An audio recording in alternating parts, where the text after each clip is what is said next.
Hi, നമ്മൾ നോക്കി നടന്ന ആ സ്ട്രോബെറി പ്ലാന്റ് നമുക്ക് കിട്ടി.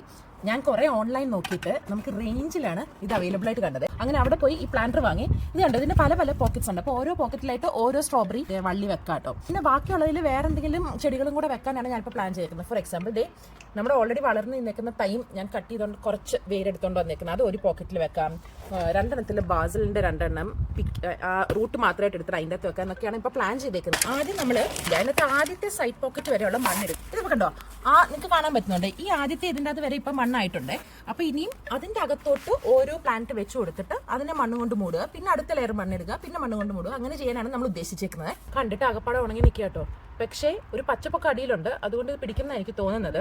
സ്ട്രോബെറി പെട്ടെന്നാണ്, അതായത് വളർന്ന് നിൽക്കുന്ന സ്ഥലത്തുനിന്ന് എടുത്തുകൊണ്ട് വരുമ്പം പെട്ടെന്ന് അതങ്ങോട്ട് ഒന്ന് വാടിപ്പോവും. പിന്നെ അത് പിടിക്കും എന്നാണ് ശാസ്ത്രം. സ്ട്രോബെറി വെക്കുമ്പോൾ അതിൻ്റെ ക്രൗൺ ഒത്തിരി കൂടി പോവാത്ത രീതിയിൽ വേണം കേട്ടോ വെക്കാൻ.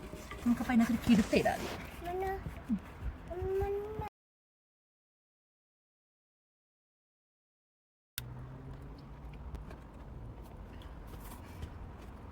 ഈ സ്ട്രോബെറി ഇനി അടുത്ത വർഷം പിടിക്കുമല്ലോ കേട്ടോ. അതുകൊണ്ട് എല്ലായിടത്തും ഒരു പച്ചപ്പില്ലാതെ നിൽക്കുന്നത് കണ്ടിട്ട് വിഷമം വരുന്നു. അതുകൊണ്ട് നമുക്ക് ഒരു സൈഡിൽ ഇച്ചിരി പച്ചപ്പുള്ള എന്തെങ്കിലും വെച്ച് കൊടുക്കാം. ഇതാ തൈമാട്ടോ. കുറേ പോക്കറ്റുണ്ടെങ്കിൽ നമ്മൾ എന്ത് ചെടി വെക്കും ഇതിനകത്തൊക്കെ. ഉണങ്ങി നിൽക്കുന്ന ഇലകളൊക്കെ കട്ട് ചെയ്ത് കൊടുക്കുക കേട്ടോ.